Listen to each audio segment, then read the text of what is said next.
Selamat malam teman-teman yang saya kasihi dan dosen yang saya hormati, Encik Dr. Valeria Teresia Woy, STMT, dan almarhum Insinyur Vicky Henry Makarau, MSI. Pada malam hari ini, kami dari kelompok 5 ingin mempresentasikan tugas UAS kami. Next. Anggota kelompok kami terdiri dari Mario Makaleu, Lawrence Alfa Pascalino Nandesi, Andreo Gama Dustia William, Sharon Bianca Graciela Campoliang, dan Kimi Ripka Kuhon. Next. Untuk tugas UAS kami kali ini, kami mengambil metode dan objek kritik sebagai berikut. Metode kritik evokatif pada objek Cafe Anhauer di Makassar. Dan juga kami mengambil metode kritik tipikal pada objek Pasar Bersehati di Manado. Next. Sekarang kita masuk ke dalam kritik interpretatif evokatif.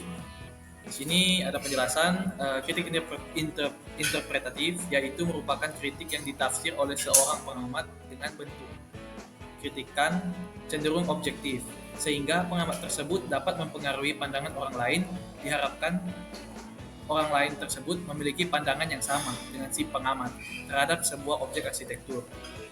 Kritik evokatif adalah kritik yang membangkitkan rasa, mengunggah pemahaman intelektual atas makna yang dikandung pada suatu bangunan, sehingga kritik ini tidak mengungkapkan suatu objek itu benar atau salah, melainkan pengungkapan pengalaman perasaan akan ruang. Metode ini biasa disampaikan dalam bentuk naratif atau tulisan dan fotografis atau gambar. Next. Objek Cafe Anhor, lokasi Makassar. Bangunan Cafe Anhor memiliki gaya arsitektur modern, yang mana bangunan tersebut memiliki bentuk minimalis, menggunakan warna-warna alami atau natural pada eksterior bangunan dan interior lantai 1. Bagian dalam bangunan sangat memaksimalkan fungsi ruangan yang ada, terlihat dari pemanfaatan ruang yang tidak memiliki ruangan masuk. Pada fasade bangunan tidak terdapat ornamen yang memperkuat ciri dari gaya arsitektur modern. Gaya arsitektur modern terlihat pada bentuk bangunannya yang minimalis atau berbentuk kotak dengan penerapan garis-garis vertikal dan horizontal. Selain itu, desain asimetris terlihat pada bangunan, sedangkan penggunaan warna-warna dapat dilihat dari interior ruangan. Fungsi ruangan terpenuhi dengan baik, tidak ada ruangan yang tidak terpakai dan tidak terdapat ornamen pada interior. Penggunaan jendela kaca besar dan tidak menggunakan pengaman pada bagian jendelanya akan berdampak bahaya bagi pengunjung. Sedangkan untuk sudut meja yang tidak runcing akan meminimalisir terluka ketika jatuh ataupun tersenggol meja.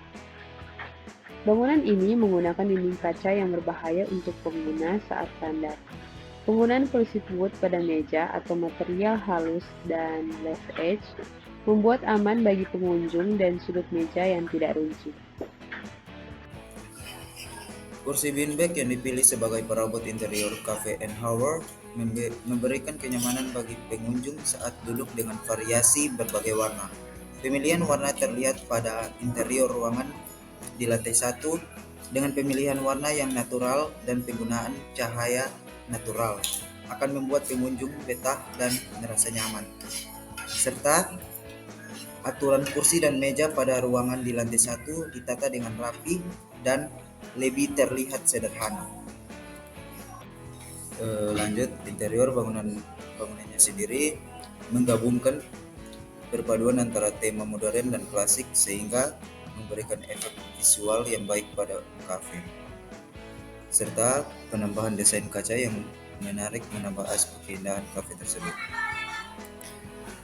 Lanjut, kritik normatif tipikal.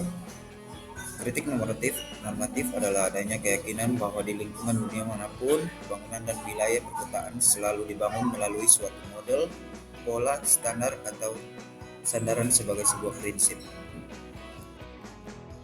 Kritik normatif tipikal. Definisi: kritik normatif dengan metode tipikal merupakan jenis kritik yang membandingkan suatu objek bangunan yang dianalisis dengan objek yang serupa Dalam hal ini, objek yang dianalisis merujuk pada bangunan pabrik. Karakteristik memiliki aspek kesamaan di antara sejumlah bangunan.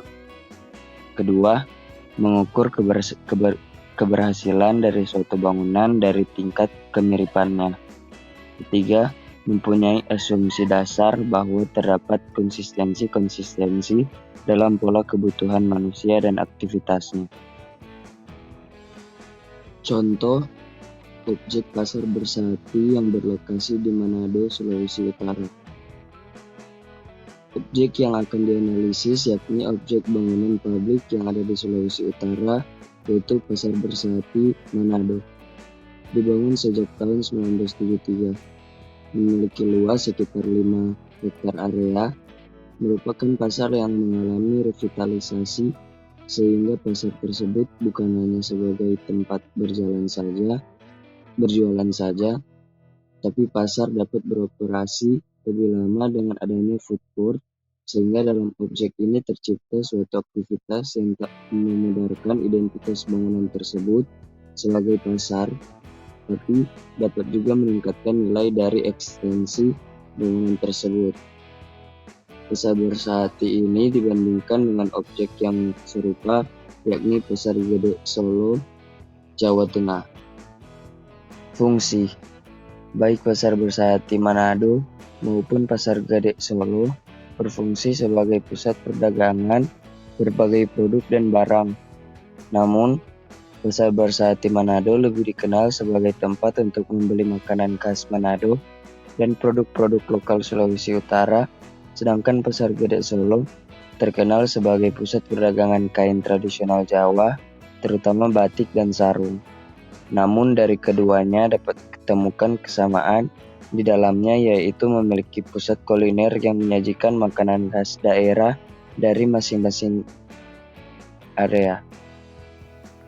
Yang kedua ditinjau dari aspek bentuk, di mana dari kedua bangunan yang dibandingkan ini memiliki bentuk bangunan yang sederhana dengan bentuk dasar persegi panjang, dan pada bagian atap dapat kita lihat berbentuk dasar segitiga. Yang terakhir, secara struktur, terdapat penggunaan beton bertulang sebagai kolom dari bangunan pasar, serta atap yang diterapkan dominan atap yang berbentuk limas. Dan untuk Pasar Bersehati diterapkan juga model atap kupu-kupu yang dapat kita lihat pada bagian tengah dari kompleks bangunan Pasar Bersehati. Nah, jadi kesimpulan dari kritik tipikal tadi, terdapat kemiripan secara bentuk, fungsi, serta struktur dari objek Pasar Bersehati Manado ketika dibandingkan dengan Pasar Gede Solo yang berada di Jawa Tengah.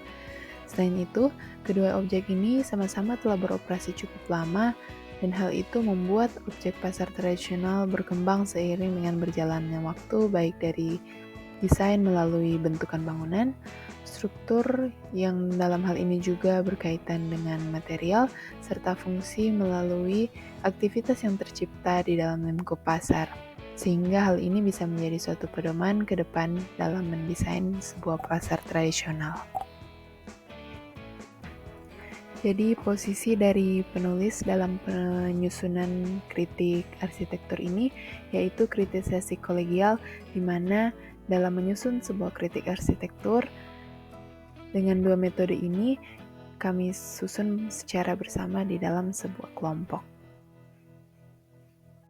Ya, sekian dari presentasi kami. Maaf jika ada kesalahan dalam perkataan dan tindakan yang kami buat selama presentasi berlangsung. Kami dari kelompok 5 mengucapkan terima kasih atas perhatiannya dan selamat malam.